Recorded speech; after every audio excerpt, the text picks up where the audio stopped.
आनंद यात्रा कड़वी वाणी। विषय कड़वा, वाणी कड़वी, सूत्र है, रक्षा है, बहुत कुछ है। वाणी दवा अगर कड़वी हो तो शरीर का स्वस्थ सुधरता, बीमार आदमी स्वस्थ बनता है। जो कोई चीज़ मीठी हो, जैसे खांड और गुड़, मीठा उतना जहर, मीठी वाणी कभी कभी जहर का काम करती है। तो कड़वी वाणी इंसान को सुधारती है, उसे शारीरिक और मानसिक तौर पे, और उसे इस धराधाम पे मानव मात्र एक समान रखती है। ऊंच नीच, जात पात, रंग वर्ण विषय दूर करती है और उसका जीवन कर्मकांड पाखंड कुरिवाज से निकलकर एक ऐसा उत्कृष्ट उन्नतमान उच्च कोटि का जीवन बनता है जो हर हमेशा माता पिता बीवी बच्चों के साथ समग्र जीवन आनंद के साथ गुजारता है। इसलिए हमेशा कड़वी वाणी सुननी चाहिए, कड़वे प्रवचन सुनने चाहिए, ताकि हमें पता पड़े कि इस दुनिया में हर कोई चीज़ किसी धर्मगुरु महान पंडित विद्वजन ने बोली है, वो सत्यता से परे है कि नहीं, तार्किक तौर पर सही है कि नहीं, दलीलों के तौर पर सही है कि नहीं, विज्ञान के द्वारा प्रमाणित है कि नहीं। जब हर चीज प्रमाण के ऊपर आधार बनती है तो राम और कृष्ण को भी हम वैज्ञानिक तौर पर परखे क्यों नहीं। माइथोलॉजिकल प्राचीन अर्वाचीन धर्मग्रंथ, चाहे वो पुराण हो, महाभारत हो, भगवद गीता हो, प्रमाण तो चाहिए। सुनी सुनाई बात पे कभी भरोसा नहीं करना चाहिए।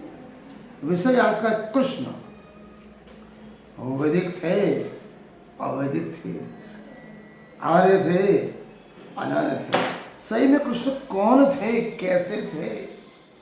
पिछला 4,500 साल का इतिहास हमारे सामने कुछ विसंगता, तार्किक संदेह, शंका से परे हमने कृष्ण को जानने की कोशिश की। हमारे सामने कुछ सवाल खड़े होते हैं कि पाया 4,500 साल गुजरे जाने के बाद भी इस देश के मूल निवासी जिन्हें आर्य, असुर, दस्यु, वानर, ऋच, राक्षस, शूद्र, अतिशूद्र, नाग कहते, जो मूल निवासी थे, उनके हृदय, मन, तन और आत्मा में वो कृष्ण को क्यों भूल नहीं पाए? क्या कृष्ण मूल निवासियों के जननायक क्यों बने रहे? उनके हृदय, मन, तन, आत्मा में कृष्ण की परिभाषा, लगाव क्यों कम नहीं हुआ? कुछ सवाल यह भी है, कृष्ण रणछोड़ थे या रणवीर थे? माखन चोर थे या माखन बनाने वाले थे? क्या विष्णु और कृष्ण दोनों में कोई शब्द है या कोई दोनों में अंतर है? कृष्ण की महानता उनके लीलाओं से है या अच्छे कर्मों से है या उनके जन्म के प्रदत्त ही गिनी गई थी? कृष्ण वैदिक थे या अवैदिक थे? कृष्ण आर्य थे या अनार्य थे? कृष्ण असुर, राक्षस, नागवंश, सिद्ध मूल निवासी, असुर, नागवंश और मूल निवासी, दस्यु, वानर, ऋच के साथ कृष्ण के कुछ मूल निवासी संबंध थे कि नहीं? ये भी बहुत बड़ा प्रश्न है। चातुर्वर्ण व्यवस्था के सर्जक आर्य ब्राह्मण थे या कृष्ण थे? कृष्ण की समानतावादी विचारधारा एवं गणतांत्रिक जीवन शैली का ब्राह्मणवादी आर्यों की असमानतावादी विचारधारा से कृष्ण का कोई संबंध था कि नहीं था? महाभारत, भगवद गीता और पुराण तीनों एक ही इंसान, वेद व्यास ने लिखे कि उनके नाम से किसी अन्य पंडित, ब्राह्मण, पुरोहितों ने लिखे और नाम लिखा वेदव्यास का, क्योंकि वेदव्यास बहुत ही गुणी, ज्ञानी, धर्मज्ञ, सत्यज्ञ और महान दार्शनिक आध्यात्मिक गुरु थे। सबसे बड़ा सवाल यह है कि महाभारत और पुराण में जो कृष्ण का उल्लेख हुआ है, कृष्ण का चरित्र का, जननायक का कृष्ण का, वो असली चरित्र है या उनके चरित्र को अलग खराब तरीके से दुष्कृत करके धर्म विरुद्ध पंडितों ने दर्शाया। भगवत गीता एवं कृष्ण के बीच क्या संबंध है? क्या भगवत गीता में जो उल्लेख जो कृष्ण है, 700 श्लोक जो ओरिजिनल थी, वो कृष्ण के द्वारा कही गई या कृष्ण के नाम से अन्य ब्राह्मण पंडितों ने दूसरे द्वारा कपोल कल्पित कथा कृष्ण के नाम से कहलवाई?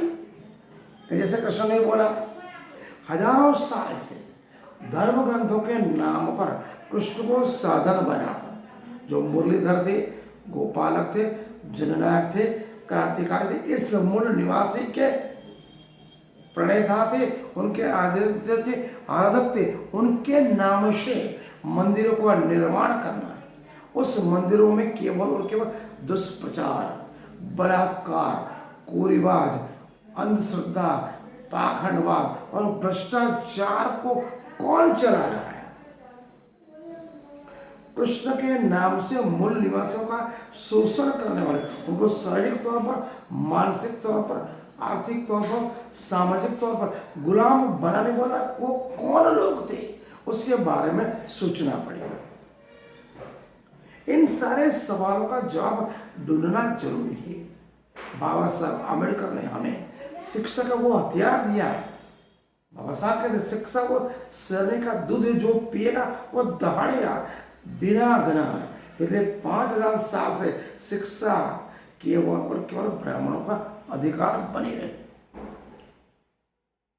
महाभारत काल में एकलव्य उनका दुष्कर्म का शिकार बना, और इस युग में बाबा साहब आम्बेडकर और उनकी दलित, शूद्र, अतिशूद्र, पिछले, ओबीसी, एससी, एसटी, जिन्हों को प्राचीन काल में दस्यु, अक्षुर, वानर, ऋच, रवारी, चारण, आहिर, भरवाड़, धनगिरी अनेकों नाम से उनको जाना गया, अति से अति पिछड़ा बताया गया, मानसिक शारीरिक तौर पर गुलाम बनाया गया और उनका शोषण कराया गया। केवल और केवल कृष्ण जो जननायक थे, मूलनायक थे, गोपालक थे, उनके नाम से पॉप लीलाएं करने वाले लोगों ने मंदिरों को अपना धर्म का धंधा बनाया, धर्म की दुकान बनाई, जिसके तहत यहाँ के 90% मूल निवासियों का वो शारीरिक मानसिक तौर पर शोषण कर सके। इनके नाम से करोड़ों रुपए ऐठे लिए संपूर्ण भोग विलास में रत रहे, मस्त रहे। जो बाबा साहब आम्बेडकर आए, शिक्षण दिया, हर वर्ग को, चाहे वो ब्राह्मण, क्षत्रिय, वैश्य और शूद्र को, नारी को नरक का गार बताते थे ब्राह्मण, क्षत्रिय, वैश्य। केवल बाबा साहब आम्बेडकर की बदौलत हर समाज की नारी को पढ़ने का अधिकार मिला।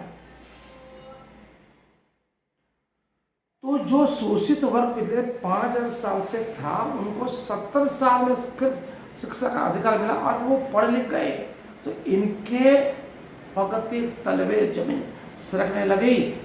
धर्म को धंधा बनाकर, दुकान बनाकर शिक्षा और स्वास्थ्य केवल हमारा अधिकार है, शूद्र, अतिशूद्र, पिछड़े वर्ग हमारे सारे मन से गुलाम है, हम यहाँ के बुधे हुए भूपत जमीन के देवता हैं, हमारा जूठन हमारी एठी आपको खानी पड़ेगी। 5000 साल की गुलामी से ये जो शोषित समाज रहा, जिनके बदौलत तो वो वैभवी विलासपूर्ण जीवन जी रहे थे, उसके बारे में सोचना पड़ेगा। यहाँ के मूल निवासी के जननायक कृष्ण को उन्होंने धर्म का धंधा बनाया, उनके नाम से मंदिर खोले, धर्म ग्रंथ बनाए, विष्णु के अवतार घोषित किए, ताकि यहाँ के जो मूल निवासी के उपासक शिव और उमा और कृष्ण को ही उनका आराध्य कहता है। मैं ही ईश्वर हूँ, मैंने ही वर्ण व्यवस्था बनाई, तो वर्ण व्यवस्था मानेंगे नहीं। हमारे ईश्वर ने बोला है, वर्ण व्यवस्था उसने बनाई, तो मानना पड़ेगा। तो सारे का मानसिक तौर पर गुलाम बनने का जो कार्य किया ब्राह्मणवादी विचारधारा, हिंदू सनातन वैदिक धर्म को जानना पड़ेगा, समझना पड़ेगा। कृष्ण के बारे में सही अर्थ में जानकारी लेना आवश्यक है। महत्वपूर्ण संशोधन करना पड़ेगा। सत्य और कुतर्क के आधार पर तरसने के बाद जननायक तो कृष्ण थे, मान चरित्रवान थे, सत्यवादी थे, धर्मज्ञ थे, समानतावादी थे। हर प्राणी मात्र में वो परमात्मा को देखते थे और हर प्राणी में मानवता देखते थे, जिनमें हृदय मन तन में प्रेम स्नेह दया करुणा थी। क्या वो अपने ही बंधु को सुदृढ़ बनाएंगे? अपने ही बंधुओं को वर्ण अवस्था के तौर पर गुलाम नहीं बनाएंगे। इसलिए मूल निवाद की जननायक कृष्ण को समझना हुआ, मनन चिंतन मंथन करना। आज का अध्याय कृष्ण कौन तार्किक तौर पर सुने समझे और हमारे हिस्ट्री दयानंद सरस्वती सत्यार्थ प्रकार देखो, स्वामी विवेकानंद का जीवन चरित्र देखो, और भागवत गीता पुराण को पढ़ो, चाहे वो संस्कृत में ही क्यों ना हो।